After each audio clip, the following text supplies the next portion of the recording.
একটা ভুলের কারণে যে আমি আমার শখের পেজটা হারিয়ে ফেলবো কখনো কল্পনাও করি নাই। এখন কোনো কিছুই মাথায় ধরতেছে না। কি করলাম আমি? কেনই বা করলাম?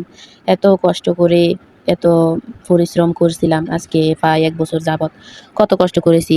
YouTube চ্যানেল আসলে সবাই একটা যেই খুলুক না কেন সবাই একটা আশা নিয়ে খোলে। সেই আশাটা যখন নিমেষে ভেঙে যায় তখন ২ চোখে কিছুই দেখা যায় না। শুধু ধোঁয়া, ধোঁয়া চোখে দেখা যায়। তখন নিজেকে খুবই অসহায় মনে হয়। এখন আমারও অবস্থা সেম হয়েছে।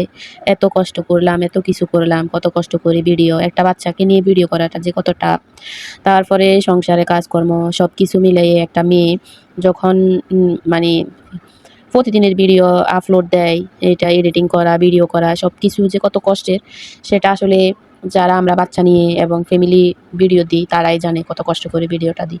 তো আমি আসলে বুঝতে পারি নাই যে আমার একটা ভুলের কারণে আমি আমার YouTube চ্যানেলটা হারিয়ে ফেলবো। হয়তোবা আমি আর ভিডিও দিতে পারবো না, জানি